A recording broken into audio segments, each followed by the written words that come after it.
A little boy stumbled out of the woods onto a dark highway, crying and barefoot. He ran straight to 8 bikers and grabbed their jackets. "Please follow me home," he begged, his voice shaking. The bikers looked at each other, then followed him down a dirt road into the darkness. They had no idea their lives were about to change forever. The sun was dying behind the hills when Jake saw the boy. At first, he thought it was a deer. Something small and fast darting between the pine trees that lined Route 47. But deer don't scream. Brake.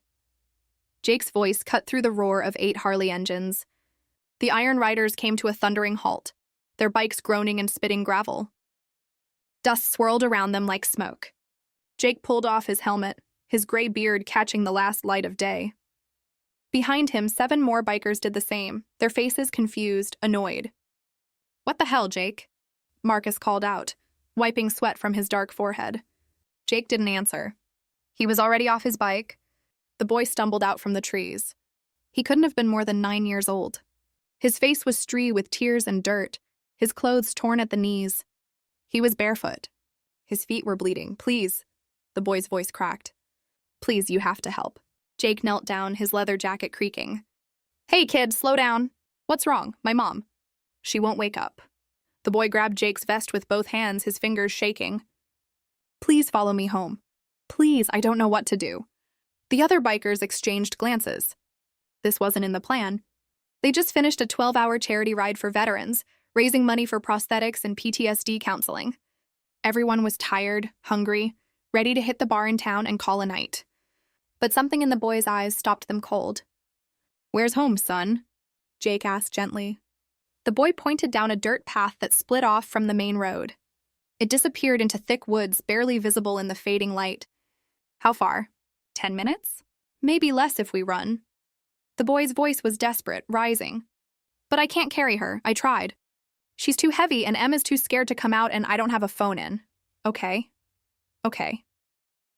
Jay put a hand on the boy's shoulder. "We'll follow you, but you're riding with me. Those feet aren't taking you anywhere." The boy nodded frantically. Jake looked back at his crew. Marcus, his second in command, was already nodding. Tommy, the youngest at 23, looked uncertain. Diesel, the giant with the scarred face, cracked his knuckles. The others, Red, Sully, Bear, and Crow, sat silent on their bikes, waiting for Jake's call. "We follow the kid," Jake said simply. "Something's wrong." "Could be a setup," Sully muttered. He was the paranoid one. Always had been. Spent too many years in places where trust got you killed. "Set up for what?" Diesel growled. "Kid's barefoot and bleeding. Look at him." "I'm just saying, we follow," Jake repeated, his voice harder now. "Anyone got a problem with that? Turn around."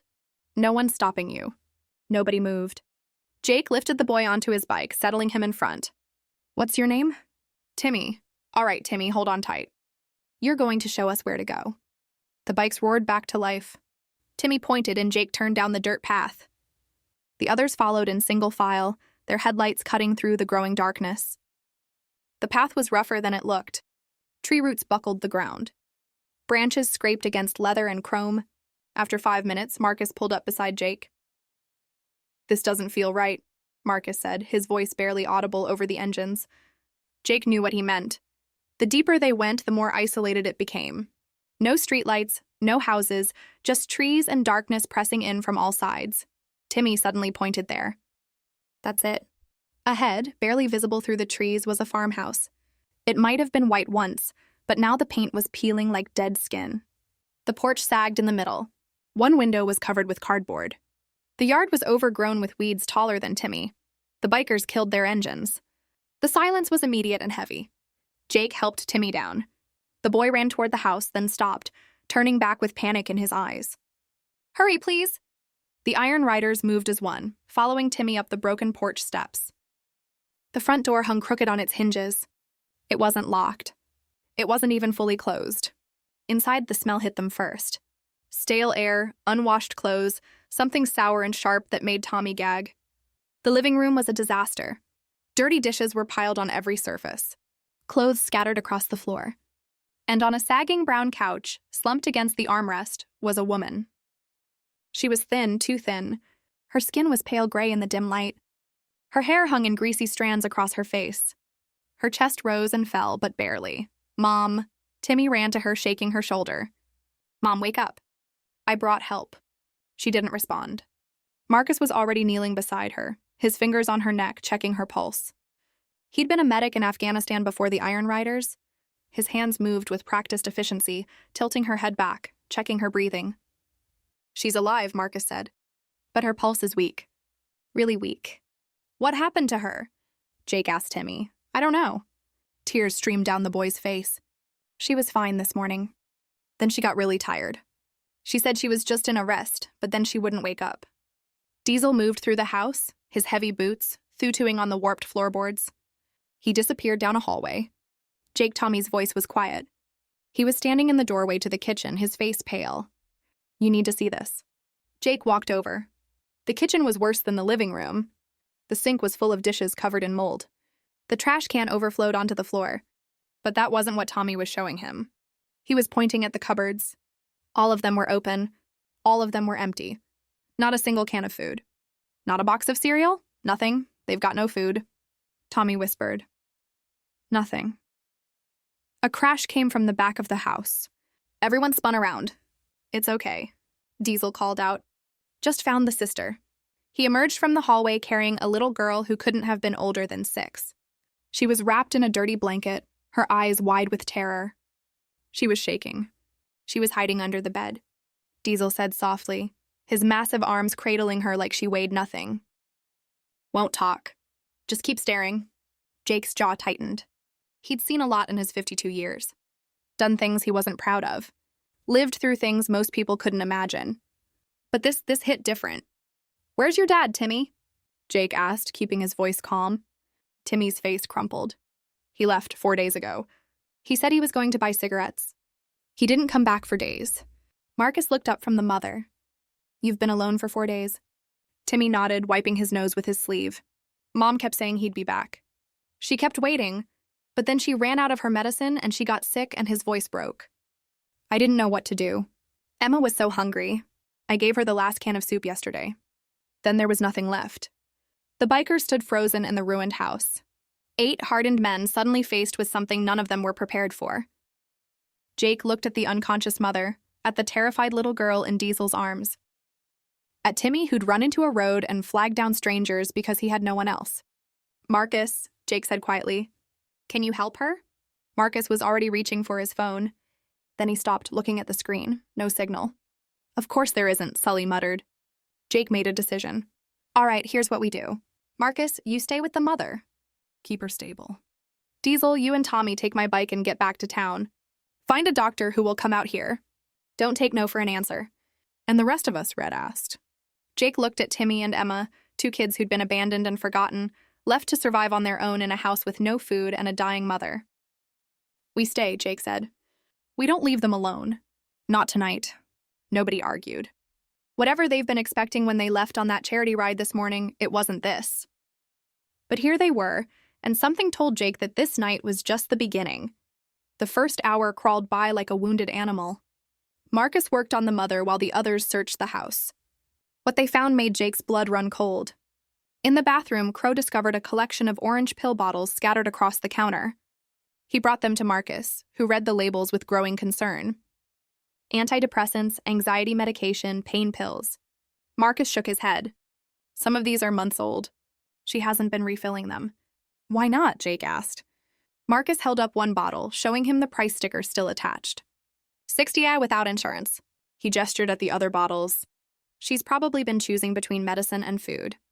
And the father chose cigarettes and never came back, Sully said darkly from the doorway. In the mother's bedroom, Red found something that made him call for Jake. Inside a shoebox under the bed were past due notices. Electric bill 3 months overdue. Water bill 2 months. Property tax notice stamped in red. Final warning. But it was the envelope at the bottom that stopped Jay cold. Inside was a single photograph, a family picture, maybe 2 years old.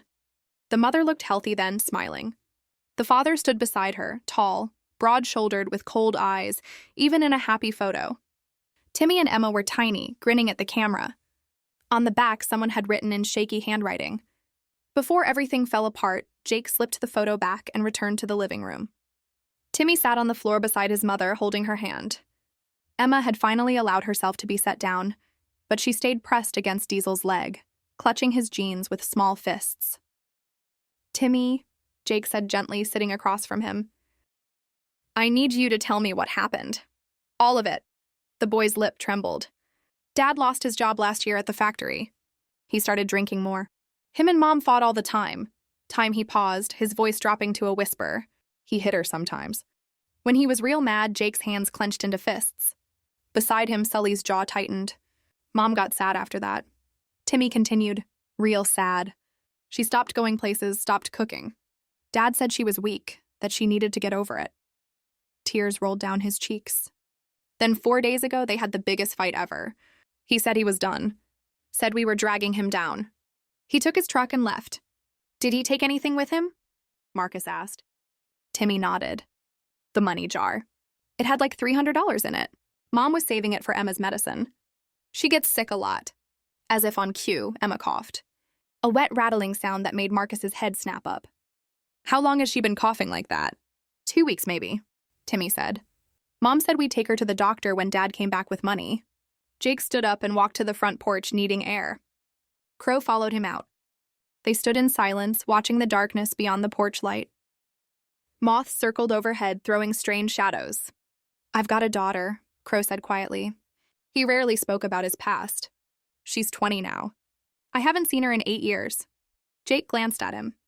"I was a lousy father," Crow continued. "Drunk most of the time, me and the rest of it. Her mother finally kicked me out. Best thing she ever did." He lit a cigarette, his hands shaking slightly. "These kids, they remind me of what I put my little girl through." Before Jay could respond, Red stuck his head out the door. "Diesel and Tommy are back with a doctor." The doctor was a woman in her 50s, carrying a leather bag that looked older than Timmy. Her name was Dr. Chun, and she didn't flinch at the sight of 8 bikers crowded into the tiny house. She examined the mother in silence, checking her vitals, her eyes, her pulse. Then she turned to Marcus. "You stabilized her?" "Yes, ma'am. Good work. She's severely malnourished and dehydrated. She also missed several doses of her medications, which cause her blood sugar to crash." Dr. Chun pulled out Infor kit. "I can hydrate her and give her something to stabilize her, but she needs to be in a hospital." "Will she be okay?" Timmy's voice was small. Dr. Chin's expression softened. "If we get her help, yes. But son, I need to ask you something. Where are your other relatives? Grandparents? Aunts or uncles?" Timmy shook his head. "Mom's parents died before I was born. Dad's family doesn't talk to us. He said they were dead to him." Dr. Chun and Jake exchanged a look. "I have to report this," the doctor said quietly. "These children can't stay here alone. Child services will need to be involved." "No." Timmy jumped up, his face panicked. "They'll take us away. They'll split us up. I heard kids at school talking about foster care. They said, brothers and sisters get separated." He ran to Jake, grabbing his vest just like he had on the road. "Please don't let them take Emma. She needs me. I'm all she has." Emma, hearing her name, began to cry. Not loud, but a quiet, hopeless sound that was somehow worse. Jake looked around at his crew, at Crow, haunted by his own failures as a father, at Marcus, still kneeling beside the mother, at Diesel, who was gently patting him, as back at Red, Sully, Bear, and Tommy, all of them watching him, waiting. They were outlaws. Ex-cons, some of them, men with records and reputations. Not the kind of people the system trusted. But right now they were all these kids had. "Doc," Jake said slowly, "what if they weren't alone? What if someone stayed with them until the mother recovered?" Dr. Chin raised an eyebrow. "You mean you?" "I mean us." A long silence fell over the room. Then Diesel spoke up, his voice surprisingly gentle. "I'm in." "Yeah," Marcus added. "Me too, one by one." The others nodded. Dr. Chin looked at them for a long moment. These rough men in leather and chains now promising to watch over 2 abandoned children. "I'll give you tonight," she finally said. "But tomorrow we figure out a real solution. Understood?" Jake nodded. Understood. As Dr. Chan worked on the mother, the bikers settled in for a long night. They had entered this broken house as strangers. But somehow in the span of a few hours, they'd become something else. Guardians, protectors, a family that nobody expected. The mother woke up at 3 a.m. Jake was dozing in a chair by the window when he heard her gasp. Marcus was at her side instantly, his medic instincts sharp, even after minimal sleep. "Easy," Marcus said softly. "You're okay. Just breathe." Her eyes darted around the room, wild with confusion and fear. Then she saw Timmy asleep on the floor beside the couch wrapped in someone's leather jacket. Her face crumbled. "Timmy," she whispered, reaching for him with a shaking hand. "He's fine," Jake said, moving closer. "Your boys save your life." He flagged us down on the highway. She looked at Jake, really looked at him, taking in the tattoos on his forearms, the gray beard, the Iron Rider's patch on his vest. Fear flickered across her face. "Who are you?" To some guys passing through, Jake said, "Your son needed help. We helped." "Where's she?" stopped, her voice catching. "Where's my husband?" The question hung in the air like smoke. "He's not here," Marcus said carefully. "Timmy said he left 4 days ago." Something broke in her expression. Not surprise, just a deep, bone-tired acceptance, like she'd been waiting for this confirmation. "He's not coming back, is he?" Her voice was barely audible. Nobody answered. They didn't need to. She closed her eyes, tears slipping down her hollow cheeks. I think I always knew. But I kept telling the kids. I kept saying he'd come back." "Ma'am," Jake started. "Sarah," she interrupted. "My name is Sarah." "Sarah," Jake said gently. "You've been really sick. Dr. Chin came by." She said, "You need proper medical care." Sarah's eyes snapped open. "A doctor? How are we going to pay for a doctor?" "We don't have insurance. We don't have anything." Panic rose in her voice. "Oh God, the bills, the house, the kids." "Sarah, stop." Marcus put a hand on her shoulder. "Right now you need to focus on getting better. We'll figure out the rest." "You don't understand." "They'll take my babies." Sarah tried to sit up, but she was too weak. "If they find out David left, if they know I can't take care of them, they'll take them away from me." "Nobody's taking anybody," Diesel rumbled from the doorway. Emma was asleep against his chest, her small body rising and falling with his breaths. Sarah stared at the massive, scarred man holding her daughter with such gentleness, and fresh tears came. "Why are you helping us?" she asked. "You don't even know us." Jake thought about that question. Why were they here? They could have called 911 from the road and left. They could have dropped the kids at a fire station and disappeared. That's what smart people would have done. But none of them had even suggested it because your son asked us to, Jake said simply. And he was brave enough to trust strangers when he had no other choice. Seemed wrong to let him down. Outside, dawn was starting to break. The other bikers were scattered around the property. Red checking the perimeter. Sully trying to get the ancient well pump working. Bear and Tommy attempting to fix the sagging porch steps with which scraps they'd found in the barn. Crow walked in carrying grocery bags. He'd left on his bike an hour ago without a word.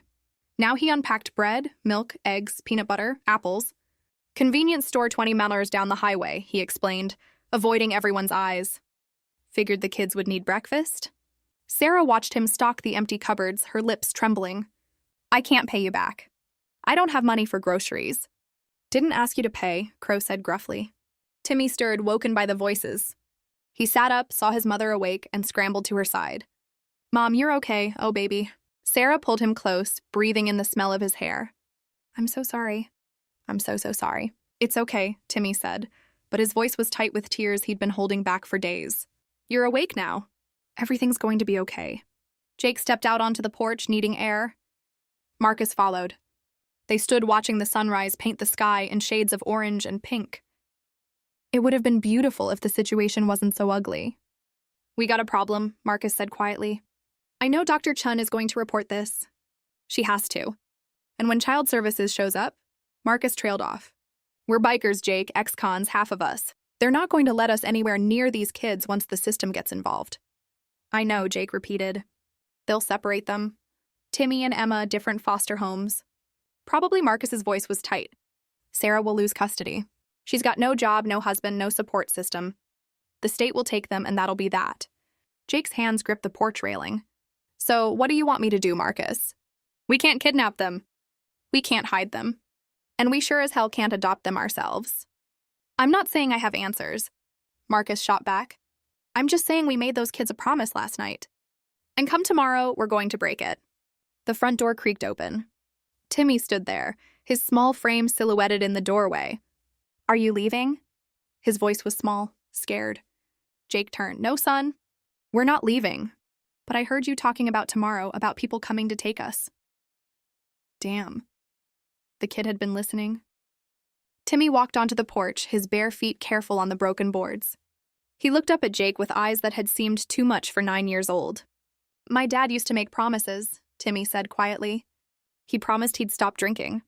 Promised he'd stop hitting Mom. Promised he'd get better." His voice cracked. "He promised he wouldn't leave us." Jake crouched down at Timmy's level. "I'm not your dad." I know Timmy wiped his nose, but grown-ups always leave. That's what they do. Something twisted in Jake's chest.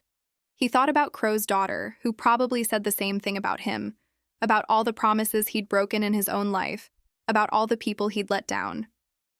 "Listen to me," Jake said firmly. "I don't know what's going to happen tomorrow. I can't promise you everything's going to be perfect, but I can promise you this. We're not going to let them split you and Emmy up, and we're not going to let anybody hurt you. You understand?" "How?" Timmy asked. "How can you stop them?" Jake stood up looking at Marcus, then back at the boy.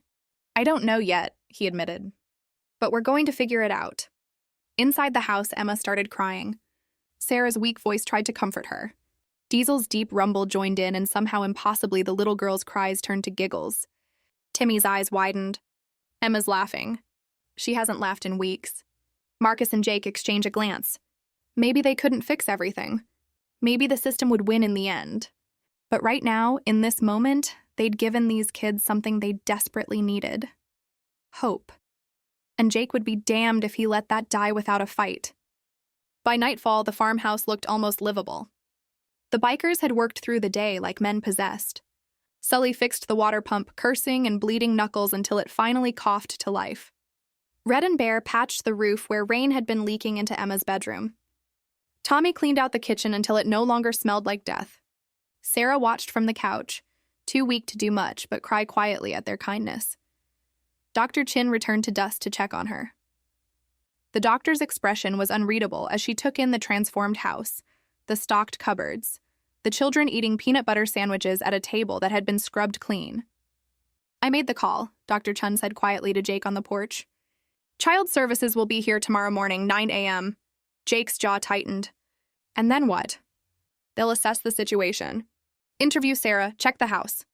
She paused. "Look, I know what you're trying to do here, but these children need stability, a support system. Sarah needs psychiatric care, consistent medication, and a path back to employment. That's not something you can provide with good intentions and elbow grease. So we just hand them over." "I'm saying the system exists for a reason." Dr. Chen's voice softened. "I know it's not perfect, but it's better than 2 kids living in poverty with a mother who can't care for them, and a father who's a coward." Jake finished. "Yeah, we got that part." Dr. Chin left them with that truth hanging in the air. As darkness fell, the bikers gathered around a fire pit in the backyard. Someone had found what? Someone else had found marshmallows at the convenience store. Emma sat on Diesel's lap, her small hands sticky with melted sugar. Timmy leaned against Jake, fighting sleep. Inside, Sarah had finally drifted off, exhausted from her first real meal in days. "So what's the plan?" Red asked, breaking the silence. "We're just gonna let them take the kids tomorrow." "What choice do we have?" Tommy said. His young face looked older in the firelight. "We can't fight the government." "The hell we can't," Sully muttered. "And say what?" Marcus challenged. "That 8 bikers with criminal records want to babysit someone else's kids." "They'll laugh us out of the county." Bear spoke up, his voice quiet. "My cousin works in family services. Over in Riverside County," he poked at the fire with a stick. "She told me once that they always try to keep families together. It's the first priority, but they need to see a support structure. Someone who can help the parent get back on their feet. Sarah doesn't have anyone." Crow said, "That's the whole problem." "No," Jake said slowly, an idea forming. "She's got us." Everyone turned to look at him. "Think about it," Jake continued. "We're the Iron Riders. We do charity work all the time. Veterans, homeless shelters, toy drives at Christmas. It's literally what we were doing when we found these kids." "So," Sully asked. "So, we make this our new project." Jake's voice gained confidence. "We tell Child Services we're support network. We'll help with repairs, groceries, transportation to appointments. We'll make sure Sarah has what she needs to get better. We'll prove the kids don't need to be taken away because their mother isn't alone anymore." Marcus stared at him. "You're serious? Dead serious?" "Jake," Marcus said carefully, "that's not a weekend project. That's a commitment. Months, maybe years. That means regular check-ins, background checks, social worker visits. That means showing up when it's not convenient, when it's boring, when it's hard. Jake looked around the fire at his crew. At Crow, who abandoned his own daughter. At Diesel, who spent 10 years in prison for nearly killing a man in a bar fight. At Red, who had anger issues that ended his marriage. At Sully, who trusted no one. At Bar and Tommy, both running from past they never talked about. Broken men, all of them. Men who'd made mistakes. Men who'd hurt people, but also men who'd spent the last 24 hours fixing a house for strangers. Who'd bought groceries they couldn't afford, who'd held crying children and made promises they had no business making. I'm not saying we're going to be perfect, Jake said. I'm saying we're going to try, and maybe that's enough. It won't be easy, Marcus warned. Nothing worth doing is? Diesel cleared his throat. Everyone looked at the giant man who rarely spoke. Emma had fallen asleep in his arms, her thumb in her mouth, completely trusting. I vote yes, Diesel said simply. This little girl needs us. I'm in, Crow said immediately. One by one, the others nodded. Even Sully after a long pause. We're going to need a better pitch than trust us. We're bikers. Marcus said, child services aren't going to be impressed by good intentions. Then we show them more than intentions. Jake said, tomorrow morning, we show them results. They spent the next 3 hours planning. Marcus would handle the medical angle, explaining Sarah's conditions and treatment plan. Bear would contact his cousin for inside advice on what social workers look for.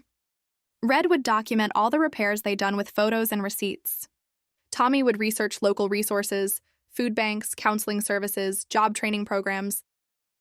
Jake would talk to Sarah and convince her to fight. Around midnight, the others drifted off to sleep. Some on the porch, some in their sleeping bags in the yard, Diesel in the barn with Emma, still clinging to him like a koala. Jake found Timmy sitting alone on the back steps, staring at the stars. Can't sleep? Jake asked, sitting beside him. I'm scared about tomorrow, Timmy admitted. Me too, son. Timmy looked up at him, surprised. Really, really? Jake put an arm around the boy's thin shoulders. But you know what? I spent my whole life being scared, scared to change, scared to commit, scared to care about anything more than my bike and my next drink. He squeezed gently. Then he ran out of those trees and grabbed my vest. And for the first time in 20 years, I was more scared of letting you down than I was of trying. What if they don't listen? Timmy whispered. What if they take us anyway? Jake didn't lie to him. He learned that much. Then we'll figure out Plan B and Plan C and Plan D if we have to. But we won't stop fighting. That's the promise. Timmy leaned against him, and Jake felt the boy's shoulders shake with silent tears. All the fear and exhaustion and trauma of the past days finally breaking through. It's okay, Jake said quietly. Let out. You've been strong for so long. You don't have to be strong right now. They sat there under the stars, a broken man and a broken boy, both trying to believe that tomorrow might be different. Inside the house, Sarah lay awake, listening to the sound of grown men snoring on her porch and in her yard. Strangers who'd become guardians, outlaws who'd become angels. She didn't know what tomorrow would bring. But for the first time in years, she wasn't facing it alone. The social worker arrived in a white sedan at exactly 9 a.m. Her name was Patricia Morrison, and she looked exactly like someone who'd spent 20 years dealing with a worse humanity had to offer. Tired eyes, sensible shoes, a clipboard that might as well have been a weapon. She stopped short when she saw 8 motorcycles parked in the overgrown driveway. Jake stepped off the porch to meet her. He cleaned up, shaved, put on his least intimidating shirt under his vest. It didn't help much. He still looked like exactly what he was. Ms. Morrison, I'm Jake Reeves. We spoke on the phone with Dr. Chin. Patricia's hand moved to her pepper spray. You're the bikers. Yes, ma'am. I was told there was one of you staying with the family temporarily. Her eyes swept over the motorcycles, the men emerging from the house and barn. Not 8. Plans changed, Jake said evenly. We'd like to talk to you about the children's situation. I'm not here to talk to you, Mr. Reeves. I'm here to assess the welfare of 2 minors. She moved past him toward the house. Inside, Sarah sat on the couch with Emma on her lap, and Timmy pressed against her side. Marcus stood nearby, looking professional in the button-down shirt he'd borrowed from Bear. The house was clean, the cupboard stocked, the children fed and dressed in the cleanest clothes they owned. Patricia's expression didn't change as she surveyed the scene. Mrs. Turner, I'm Patricia Morrison from Child Protective Services. I need to ask you some questions. The interview was brutal. Patricia asked about David's abandonment, Sarah's medical history, her psychiatric medications, her employment status, her support network. Sarah answered truthfully, her voice shaking, tears streaming down her face as she admitted to everything, the abuse, the poverty, the day she couldn't get out of bed. Timmy held his mother's hand through all of it. Patricia took notes without emotion. Then she asked to speak with the children privately. No, Timmy said immediately. It's okay, baby, Sarah whispered. It's not okay, Timmy's voice rose. You're going to take us away. I know you are. Patricia's expression softened slightly. The first crack in her armor. Timmy, I need to make sure you and your sister are safe. That's my job. I just want to talk. We are safe, Timmy insisted. We're safe now. Because of them. He pointed at the bikers standing awkwardly in the kitchen doorway. Patricia followed his gesture. The bikers made you feel safe. They saved Mom's life. They brought us food. They fixed our house. Timmy's voice was fierce. They didn't have to help us, but they did. And they're not leaving. Patricia wrote something on her clipboard. I'll need to speak with them as well. She interviewed each biker separately in the kitchen. Jake went first. Mr. Reeves, what exactly is your relationship to this family? We met them 2 days ago. The boy flagged us down on the highway and you decided to stay. Yes, ma'am, why? Jake met her eyes. Because they needed help and we could give it. That's not a relationship. That's not family. That's strangers playing hero? Patricia's voice was sharp. These children need stability, consistency, not a motorcycle club that's going to get bored and ride off into the sunset. We're not going anywhere. You say that now. Everyone says that? Do you know how many times I've heard we'll take care of them from people who disappear within a week? She leaned forward. These are children, Mr. Reeves, not a charity project. Not a way to feel good about yourselves. Jake's hands clenched under the table. You're right. We are strangers. We have records. We're not the obvious choice. He took a breath. But we're here. We showed up, and we're going to keep showing up. For how long? However long it takes. Patricia interviewed Marcus next, then Diesel, then the others. By the time she finished, it was past noon. She asked to inspect the house, the bedrooms, the kitchen, the bathroom. She checked the water, the electricity, the food supply. She made notes about everything. Finally, she sat down with Sarah again. Mrs. Turner, I'm going to be honest with you. This situation is unusual. Patricia chose her words carefully. Your children have been living in neglectful conditions. You have untreated mental health issues. You have no income and no immediate family support. Under normal circumstances, I would recommend immediate removal of the children pending investigation. Sarah's face crumbled. Emma began to cry. Timmy stood up, his small body shaking with rage and fear. However, Patricia continued, raising a hand, the circumstances have changed significantly in 48 hours. The house is habitable. The children are fed and healthy, aside from Emma's cough, which Dr. Chun is treating. And you appear to have acquired a support system. Hope flickered across Sarah's face. Does that mean? It means I'm not removing the children today. Patricia's voice was firm. But this is temporary. I will be conducting follow-up visits weekly at first. The house must remain in this condition. The children must have consistent food, clothing, and medical care. You must restart your psychiatric treatment and attend counseling. And these men, she gestured toward the bikers, they need to prove they're serious. How do we do that? Jake asked from the doorway. Patricia stood gathering her things. By still being here a month from now, 3 months from now, 6 months from now, she looked at each biker in turn. Because talk is cheap, Mr. Reeves, and children's lives are not.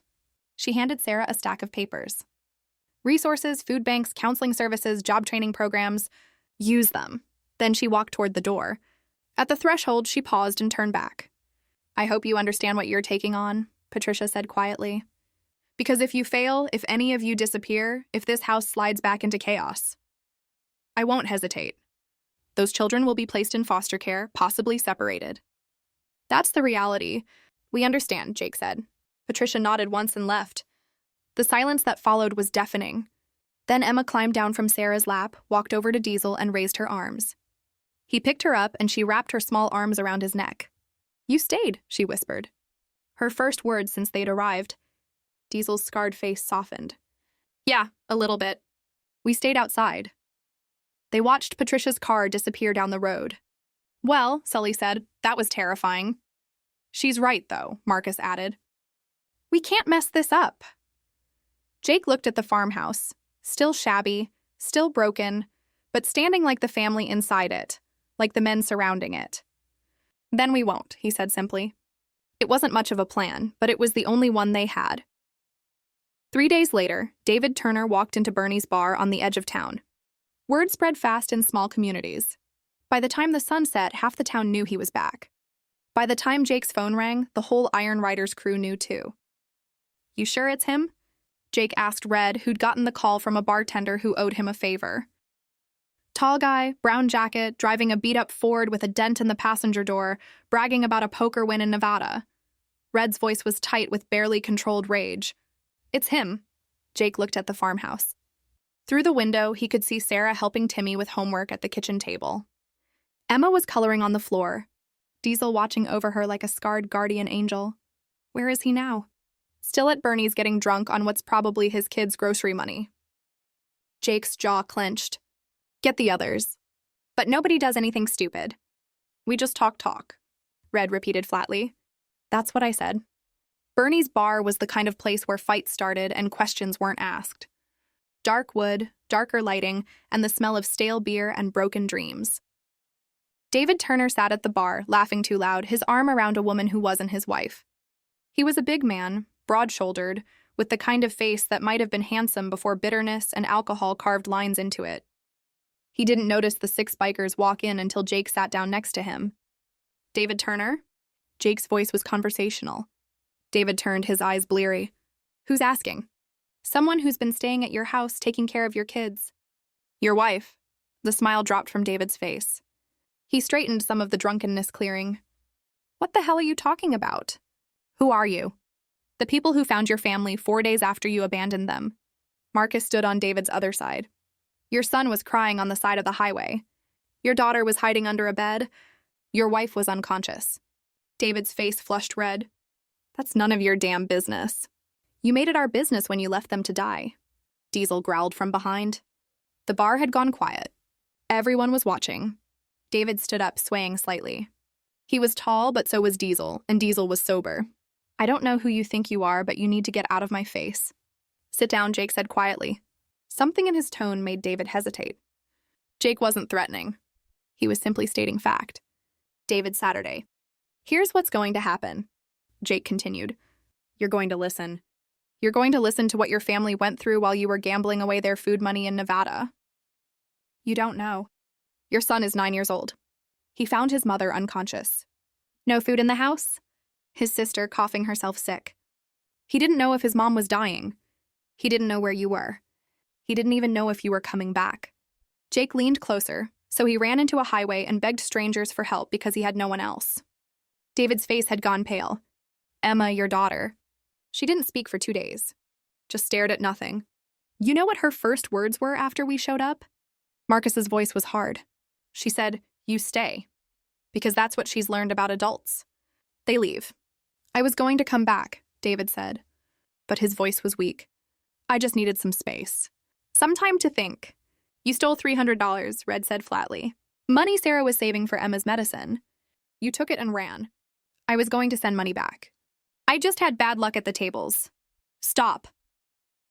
Jake's voice cut through the excuses like a knife. Just stop. You're not coming back to that house. You're not going anywhere near those kids.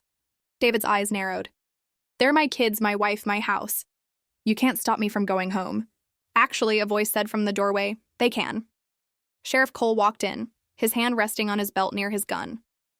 He was a weathered man in his 60s, someone who'd seen enough to know when to look the other way and when to step in. Sheriff, David said, relief flooding his voice. These men are harassing me, threatening me. That's funny, Sheriff Cole said. Not smiling because Dr. Chin filed a report 3 days ago about child abandonment and neglect. And Patricia Morrison from CPS mentioned you by name. There's an active investigation. David, you left your family without food, without money, without care. David's face drained of color. Now I could arrest you right now, the sheriff continued. Or you can make this easy. Sign over temporary custody to your wife. Agree to supervised visitation only and get yourself into an addiction program. You can't make me. No, but a judge can and will. Sheriff Cole pulled out a folded paper. This is a restraining order. You stay 500 FT away from that farmhouse and those kids until you prove you're not a danger to them. David stared at the paper like it was a snake. Sign it, Jake said quietly. Or don't. Your choice. But if you go near that house, if you try to see those kids, if you so much as drive down that road, we'll know. And next time we won't just talk. It wasn't a threat. It was a promise. David's hand shook as he took the pen Sheriff Cole offered. He signed, his signature barely legible. Good choice, the sheriff said, pocketing the paper. Now get out of my town. David stood, looked at the bikers surrounding him. Men who'd done more for his family in 3 days than he'd done in years, and something broke in his expression. Shame maybe, or just the realization of what he'd lost. Tell Sarah, he started. No, Marcus cut him off. You don't get to send messages. You don't get to ask for forgiveness. You lost that, right? David nodded slowly, grabbed his jacket, and walked out of the bar. They watched through the window as he got into his truck and drove away. Taillights disappearing into the darkness. The bar erupted in whispers. Jake turned to Sheriff Cole. Thank you.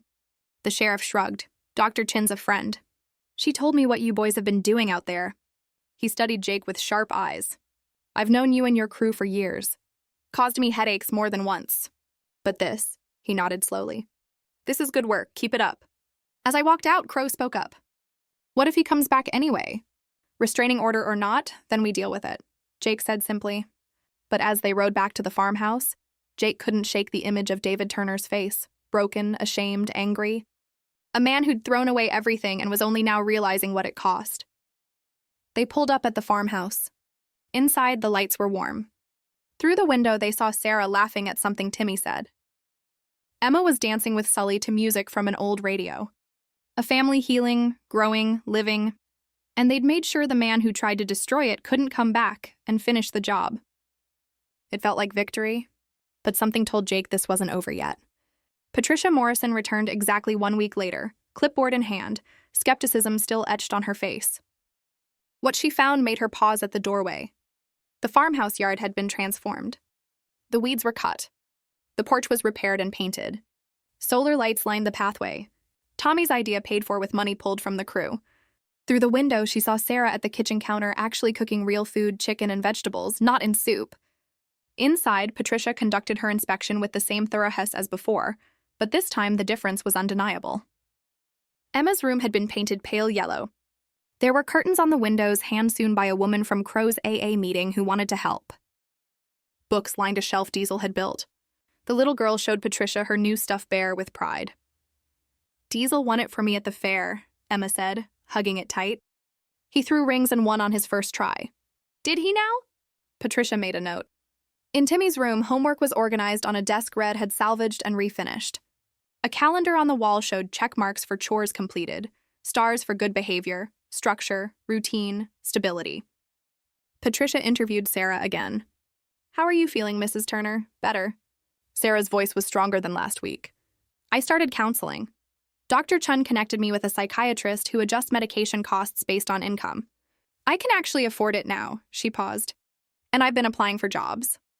Marcus helped me update my resume. The biker helped with your resume. He was an EMT before he joined the club. He knows I make things look professional. Sarah smiled slightly. He's been practicing interview questions with me. So have the others. Jake makes me answer while he times me. Says I need to stop apologizing for everything. Patricia's pen hovered over her clipboard. And the children, how are they adjusting? Timmy's nightmares have stopped. He sleeps through the night now. And Emma. Sarah's voice caught with emotion. She talks now full sentences. She tells me about her day. She laughs because of the bikers. Because we're not alone anymore. Sarah met Patricia's eyes. I'm not saying they're perfect. Bear curses sometimes and has to put money in Emma's swear jar. Sully is paranoid about everything. He checks the locks 5 times before he leaves. But they show up. Every single day, they're teaching Timmy to ride a bicycle. They're reading bedtime stories to Emma. They're helping me become the mother I should have been all along. Patricia interviewed the children next. Emma was more animated, describing how Diesel taught her to draw flowers, and Crow showed her how to whistle. Timmy talked about Bear helping with his math homework, and Tommy teaching him about motorcycles. Do you feel safe? Patricia asked Timmy. Yes, ma'am. What about when your father came back? Timmy's face grew serious. Jake told us about it. Said, Dad signed papers and can't come here anymore. Said, we never have to see him unless we want to. He looked at Patricia directly. I don't want to. He hurt Mom. He left us. Jake and the others, they're more family than he ever was. Outside, Patricia found Jake and Marcus working on the old barn, replacing rotted boards. Mr. Reeves, can we talk? Jake climbed down from the ladder, wiping sweat from his face. Is there a problem? That's what I'm trying to determine. Patricia consulted her notes. You've been here every day for a week. Your entire club has been rotating shifts. Who's running your regular lives? Your jobs, your responsibilities? We're managing, Jake said simply. That's not an answer. Marcus spoke up. I took leave from my construction job. Tommy's working nights so he can be here during the day. The others adjust to their schedules. We made it work. For how long? A week is easy. A month is harder. 6 months. Patricia's voice was sharp. What happens when it stops being new and exciting? When it becomes tedious? When you have to choose between your own needs and theirs? Jake met her eyes. Then we choose them. Words, Mr. Reeves, just words. No, Jake's voice was firm. It's a promise, and I don't break promises anymore. Patricia studied him for a long moment. Then she did something unexpected. She closed her clipboard. I spoke with Sheriff Cole, with Dr. Chun, with your AA sponsor, Mr. Crow. She paused. Also ran background checks on all of you. Found some interesting things. The bikers tensed. 3 of you have prior convictions. 2 for assault. 1 for theft. That was you, Mr. Sully. 4 of you have struggled with addiction. 2 have failed marriages with arranged children. Patricia's voice wasn't judgmental, just factual. You're not model citizens. You're not the kind of people the system typically trusts with vulnerable children. We know that, Marcus said quietly. But Patricia continued, you're also the only reason this family is still together. Sarah's depression is being treated. The children are thriving. The house is safe and stable. And every single person I spoke with, from the sheriff to the doctor to the woman at the food bank, told me the same thing.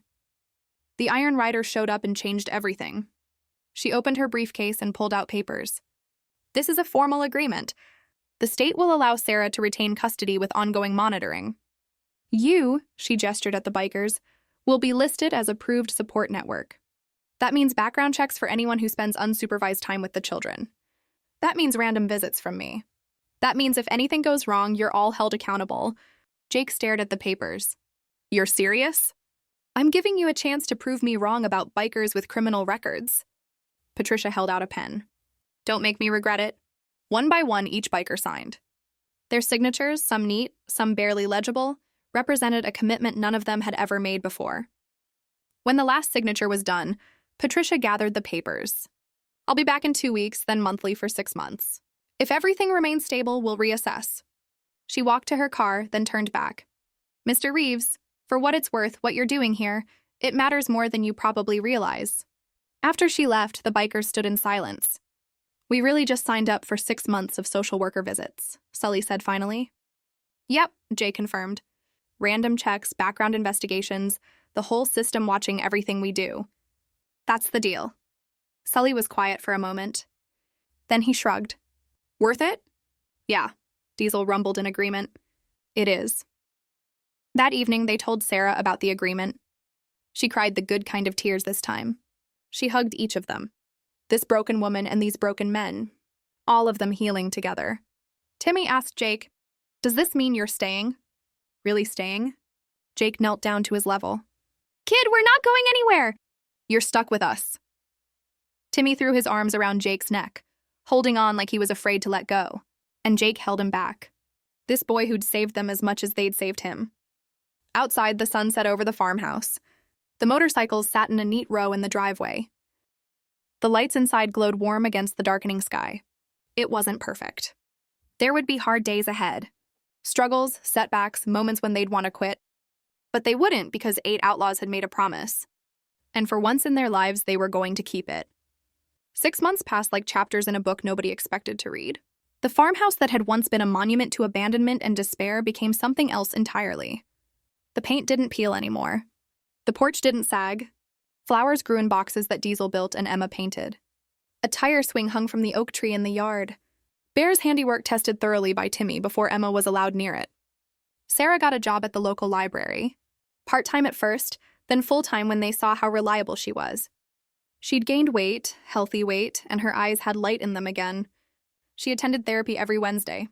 The bikers made sure she never missed an appointment. Emma started kindergarten. On her first day, she insisted on wearing her favorite dress, purple with flowers, and carrying the lunchbox Tommy had bought her. Diesel walked her to the classroom, his massive frame barely fitting through the tiny doorway. The teacher's eyes went wide, but Emma grabbed his hand and announced proudly, "This is my Uncle Diesel." "He's the best." The teacher didn't argue. Timmy joined the school's bike club. Jake taught him to ride properly with red vising and shouting instructions about balance and braking. The day Timmy rode a full mile without stopping, the whole crew cheered like he'd won a championship. Patricia Morrison's visits became routine. Monthly, then bi-monthly. Each time she came, she found the same thing. Stability, progress, a family that was healing. On her final scheduled visit, she sat at the kitchen table with Sarah, reviewing the case file. "Your depression is managed. You're employed. The children are healthy, attending school, showing no signs of trauma or neglect." Patricia looked up. "Mrs. Turner, I'm recommending case closure. You don't need state supervision anymore." Sarah's hand flew to her mouth. "Really? Really?" Patricia allowed herself a small smile. "You did the work. You and your unusual support system." Outside, the unusual support system was teaching Emma to throw football. She couldn't throw far, but she was determined. And every attempt was met with exaggerated enthusiasm from grown men who'd seen combat in prison, but acted like she just won the Super Bowl. Patricia watched through the window. "I've been doing this job for 23 years. I've seen a lot of outcomes, many of them bad." She closed a file. "This is the first time I've seen a motorcycle club save a family. I wasn't sure I'd ever write these words, but they're good for you. For the kids." Sarah wiped tears from her eyes. "They saved us, all of us. No, you all saved each other." That night, Jay called a club meeting at the farmhouse. Everyone gathered around the kitchen table, the same table where they'd first found empty cupboards in desperation. "Patricia closed the case," Jake announced. "Sarah and the kids are officially stable. No more state supervision." Cheers erupted. Diesel lifted Emma onto his shoulders. Timmy high-fived Marcus. Sarah laughed. Really laughed for the first time in years. But Jake continued, raising his hand for quiet. "I've been thinking, we stumbled into this. We found one kid on one road. But how many other kids are out there? How many other families falling apart with nobody to catch them?" The room went silent. "I'm not saying we can save everyone," Jake said. "But we saved this one, and if we could do it once," he trailed off, letting them finish the thought. Crow spoke first. "You're talking about making this official, a real mission. I'm saying we got something here. Resources, skills, a network. What if we used it?" Marcus nodded slowly. "There are programs, organizations that connect volunteers with at-risk families. We could partner with them. We need structure," Red added. "Maybe nonprofit status, funding. Can't do everything out of pocket forever." "I know a lawyer who owes me a favor," Sully said. "Could help with the paperwork."